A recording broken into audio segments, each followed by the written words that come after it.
This is Inside MCLA, helping inquiring minds better understand the culture at Massachusetts College of Liberal Arts. Hi, I'm Joshua Curtis, and I believe that one of the best ways to strengthen any community is through engaging in dialogue. I pitched the idea for this podcast because I wanted to learn more about the numerous people who helped shape the college. Today, we have the pleasure of speaking with a man who has done tons of international service and leadership work and teaches courses on citizenship. Spencer MOSER, Director of the Volunteer Center. So I guess the first question I have to ask is, what did you do for the Thanksgiving break? Oh, it's a great question. Thanks. Well, thanks for having me on the podcast. Thank you for being here. Yeah, my wife and two kids, we packed up our little station wagon, Subaru Forester, and headed out to Buffalo. Okay. As if the weather wasn't brutal enough around here. Yeah. But my father-in-law lives in Buffalo, so Buffalo, New York. Yeah. Oh, New York. Okay. New York, yeah, Buffalo, Yeah. yeah. So it's about a 7 hour drive straight, Okay. on the west on the thruway, and spent the holidays with my father-in-law. How is it in Buffalo? Was it like, I don't know, like how is it people and stuff? Yeah, like that? well, so first thing people think about Buffalo and the weather is just like a brutal winter, right? And Okay.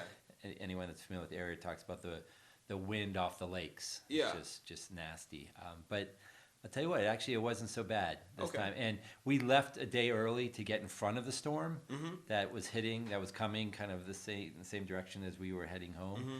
So it was kind of a bummer to leave a day early because we don't see them that often. Yeah. But it was a smart move because we stayed ahead of the storm by about 12 hours, and yeah. That's nice. Yeah. I came when I was coming back from South Boston, because that's where I'm from. It was like as soon as we finally got to the Berkshires, that's when the snow first started. Of course. So we were like, okay. That's great. Yeah.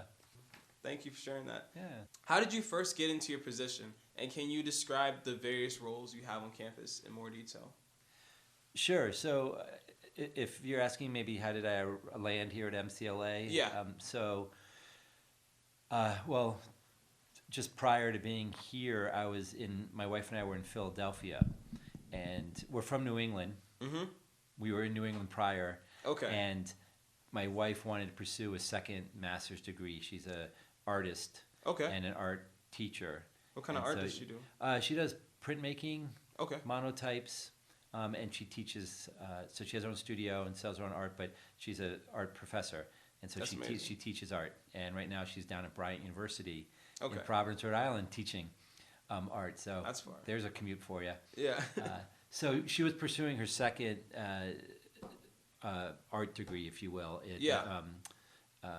down at the University of the Arts in Philadelphia. So we were down there, and I was working with an organization called City Year, which is I've heard of it. Yeah, it's an AmeriCorps funded organization, Mm-hmm. and they're all over the country now and do incredible work with communities. So I was with them, and then we wanted to when she completed her second master's, we wanted to come back up to this area. And there was a job posting for a position at this place called Massachusetts College of Liberal Arts. And it was at the time, the department or the office was the Center for Service and Citizenship. And I applied, and fast forward 15 years later, here I am. Okay. Yeah. Within the stuff that you do here on campus, I know you have you teach about citizenship, Mm-hmm. and then you help with you're in charge of the volunteer stuff. Yeah. What kind of stuff does those jobs entail? Yeah. So, excuse me. So my primary responsibility is within the Student Affairs Division, and that's kind of where we're sitting right now as we're speaking. And then the department so I'm the Director of Civic and Community Engagement. Okay. And the heartbeat of that, if you will, is the Volunteer Center. And the Volunteer Center has been happening in spirit for many, many years. In the last year and a half, we actually have carved out a physical space for the Volunteer Center, which is great because we just outgrew my office, if you will. Yeah. When I arrived, we had one and a half student staff. We're up to 17, 18 paid student staff that are running these incredible civic engagement programs. Okay. So you can see the growth. Yeah. And it was an organic growth. It was really, the students were always passionate about engagement. It was just the institution, kind of finding its way to support that, if you will. So that's the heartbeat of all our programs. And so we've also the institution has been able to also show its commitment by hiring a full-time second position who works for me. His name is Christopher Hantman. Okay. And so he actually oversees a lot of the volunteer center itself, and oversees a lot of the programming, some of our hallmark programs, such as the Days of Service, which galvanize 200 people a day, at a time to spend 5 hours and just get, roll up their sleeves and meet folks they might not have met before and beautify the area. But yes, in addition to that, I've been teaching a capstone course, and it's called Service Leadership. And within this school? Yes, here at MCLA. And so it's an experiential-based course, so we basically explored leadership through a community service project. Okay. Yeah. It's like an ongoing thing throughout the semester and everything. Correct. Yeah. What is like capstone? I'm not completely familiar with sure. that. Well, capstone physically is the big rock that's often like the rock that holds the rest of the bridge together or the arc together, right? Yeah. So kind of metaphorically speaking, the capstone course is what kind of encapsulates your academic career. Okay. So the course could have any sort of focus, like leadership or math or whatever it might be, but the idea is students, mostly seniors, come to that course from the perspective or the discipline that they've really immersed themselves in. Yeah. And they tackle that project or that topic from these multiple disciplines. Yeah. And so then at the end of the capstone, people are seeing this project or their problem solving through multiple spectrums. Okay. Yeah. Okay. So like everyone has like different specialties and they bring different things to Right. Yeah. It's a liberal arts. Yeah, it's yeah. Liberal arts, right? That makes sense. That makes sense. What is your leadership style, and how did you develop it? That's a great question. Well, so I believe it's always dynamic and ongoing for everyone, right? Our leadership style. So I think if you ask others or some of the what do we call exercises that allow people to express their innate leadership styles, and I would say that I would like to think, and I've been, it's been informed to me that more of a servant leadership, where it's not a hierarchical form of leadership, but it's really based on relationship. So the relationship is really important to me. Yeah. And to me that kind of builds the foundation of any sort of community. For sure. So it would be a relational leadership style and or a servant leadership where I understand that maybe today, for whatever reason, I might be leading the group, but tomorrow it could be any one of those followers would be leading the group, and tomorrow I would be the follower based on what needs to be done, the expertise of what needs to be done. Yeah. Maybe tomorrow it's more about tapping into people's emotion, right? And maybe that's not my strength, let's just say, and it's someone else's. So then as a leader, I'm open to understanding that to move the group forward, someone else has expertise to address what needs to be done on that particular day. So I would say those are my leadership styles. Yeah. Yeah. I would imagine that can be hard in certain circumstances. Yeah. Can you maybe like describe a situation that where you had to be like, okay, maybe it's time to let this person be the leader in this moment? Yeah. So it can be difficult when.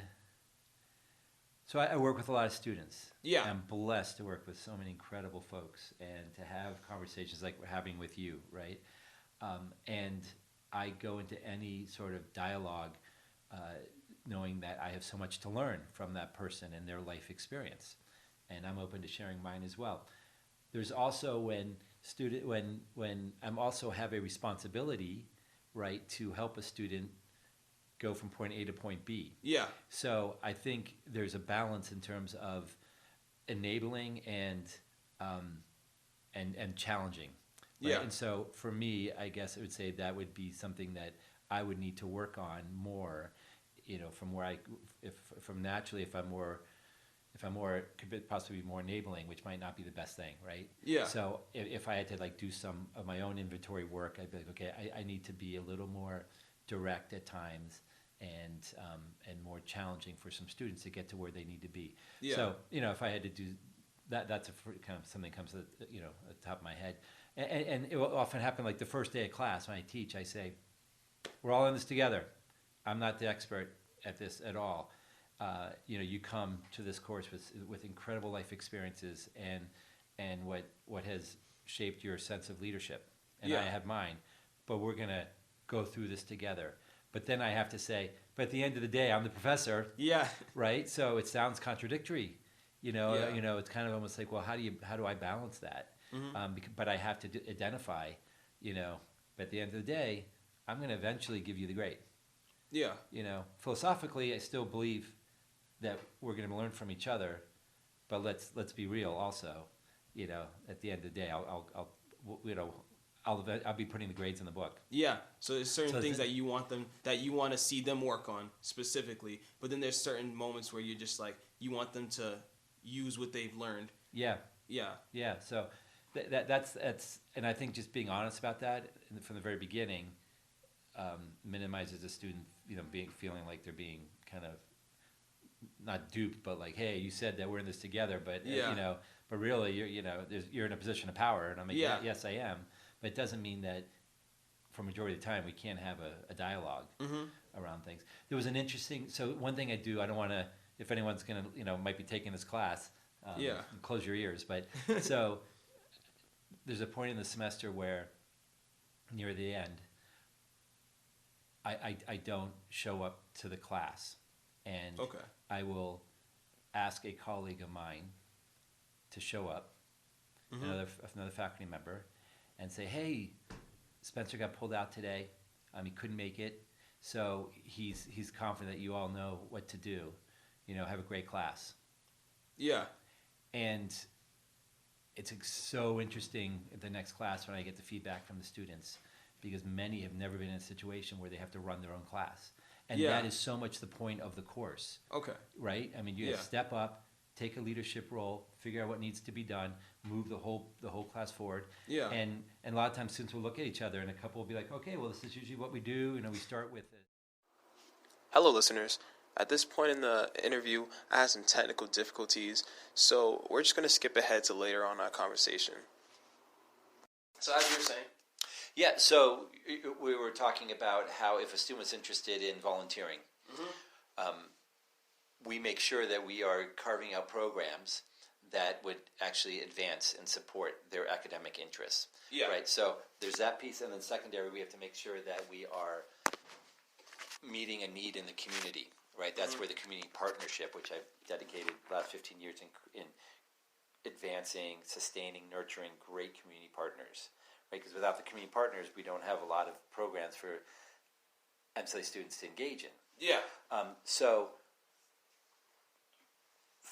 I'm also on the community-based learning committee. So myself and a few other faculty, we work with faculty to help create pedagogy, courses where that faculty will require students to engage in hands-on learning. Right? Yeah. Kind of like what you're doing right now. This is a great professional experience for you, but you're gaining all these other skills along the way that you clearly have a lot of skills already, but a lot of soft skills, right? I mean, you came 5 minutes early, you got set up, you're prepared. It might take someone a couple times before they reach that point, right? Yeah. So I work with faculty to design community-based learning courses. And so whether it's the sciences or the sociology, for example, sociology, they are trying, a lot of them, the professors will create these courses where students will spend X amount of hours outside the classroom, let's say working in an agency that connects to the coursework. Yeah. Right? So we also then will, here at the Volunteer Center, design programs that do this similar work.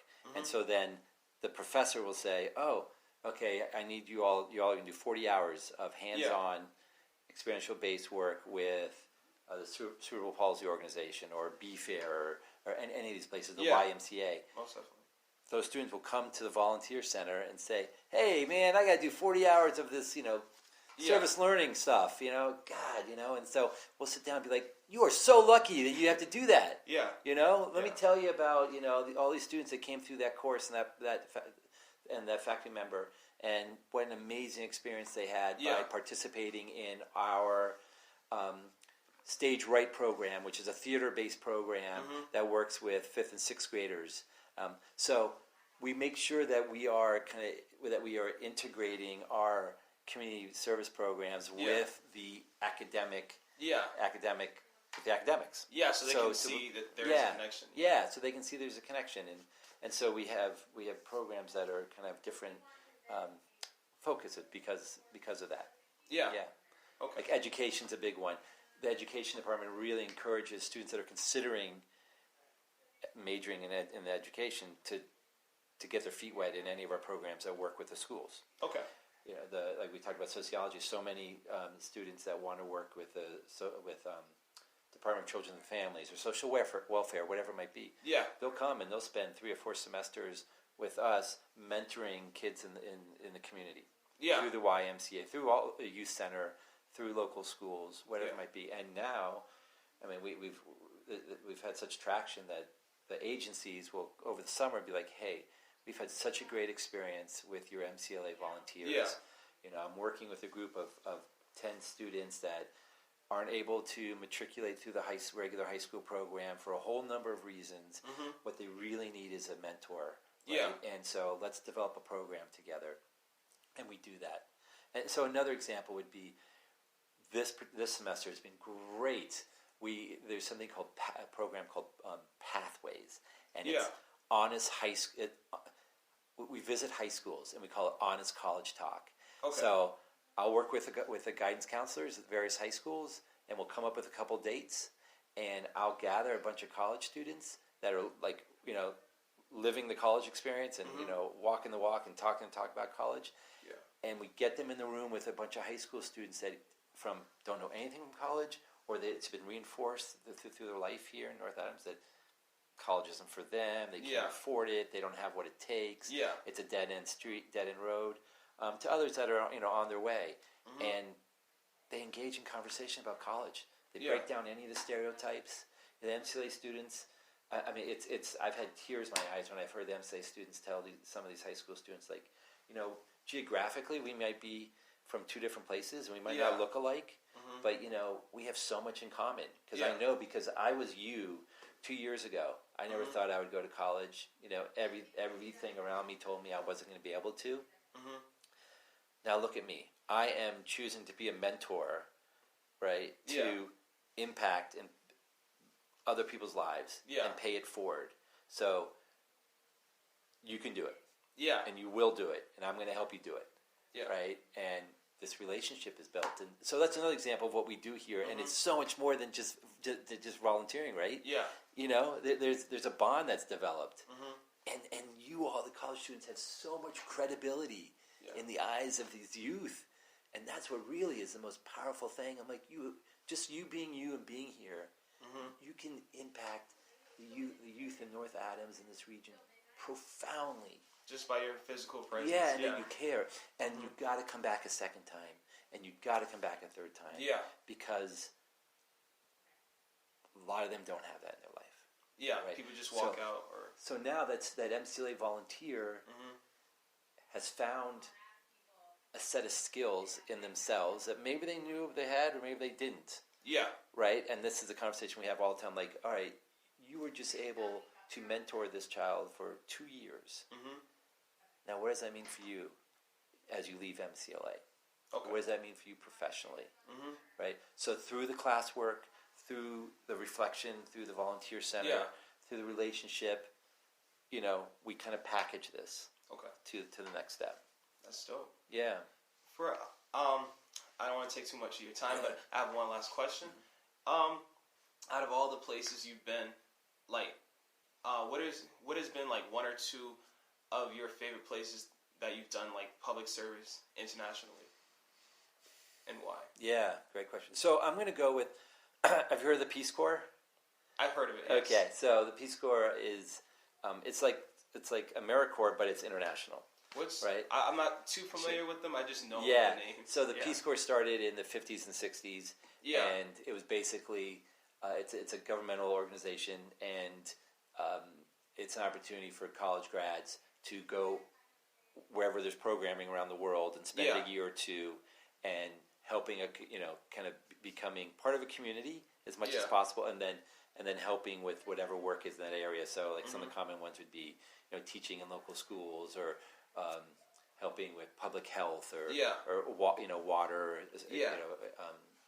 making sure there's safe drinking water, construction, and a whole number of things. So it's probably the most popular and biggest and most successful kind of international volunteer agency that there is. So I did the Peace Corps out of college. Okay. And I went to West Africa, and a country called Benin, and I was in the very northwestern part. Yeah. It's basically what's called the Sahel. It's the southern part of the Sahara Desert. And my dad actually had done work with the Peace Corps. I thought when I was younger, everybody they went to college and they went to Peace Corps, and then they figured out what they want to do with their life. I didn't know it was an option. I didn't know that people didn't do it, but until I got older. But I was lucky to get accepted in the Peace Corps out of college, and within 6 months, I was in this very remote village called Tengieta in northwestern Benin, in West Africa. And I'm identifying that as maybe the most profound, because a big part of it because I was there for almost 4 years. Okay. So a lot happened. So it's usually a 2-year stint. Mm-hmm. And after by the end of the second year, I'm like, well, I'm just starting to get the language down. Yeah. Right? Yeah. And starting to kind of build relations and kind of getting my feet on the ground. So I was like, I applied for a third year. And then, so you get a choice to stay longer? Yeah, well, you have to be approved. Okay. Yeah, so I said, we're making some headway on all these wells that we're digging. I started a women's cooperative we were growing vegetables, et cetera, et cetera. And so they're like, yeah, great, And then after the third year, they're like, you're done, but I stayed. Okay. I was like, well, you can't make me leave. So, because it's like being an MCLA, you're down 2 years. It's like, no, I want a 4-year program. Yeah. Right?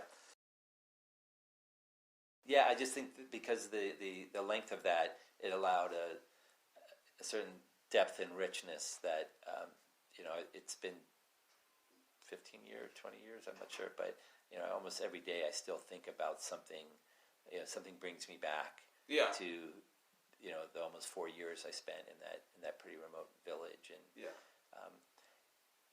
and it has definitely influenced everything that I do, and I know it's why I'm here today. And I know sometimes when we have these inclusivity and diversity sessions, and one of the exercises is always like, think back a time maybe when you felt excluded, right, or not recognized, and how did that feel? To try to develop this empathy, these exercises, and I can often say that it was traumatic, but really eye opening to look different than anybody, to not know the language, to really feel isolated.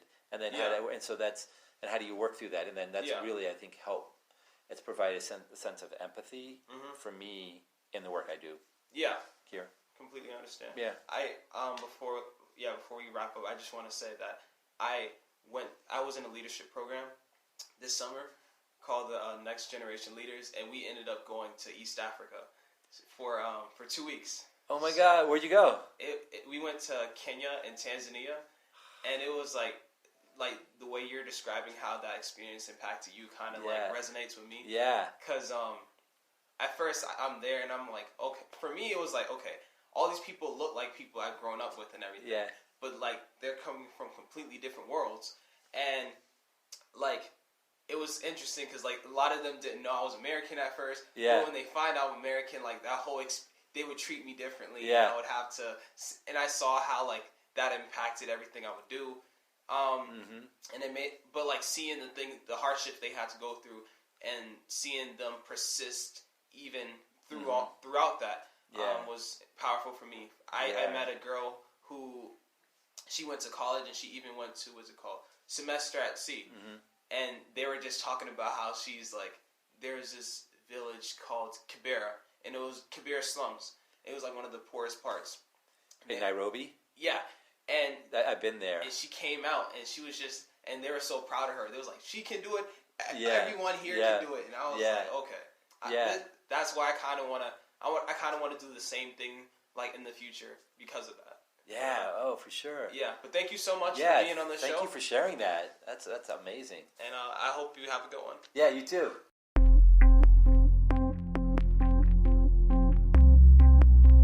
Inside MCLA is hosted by theater major Joshua Curtis.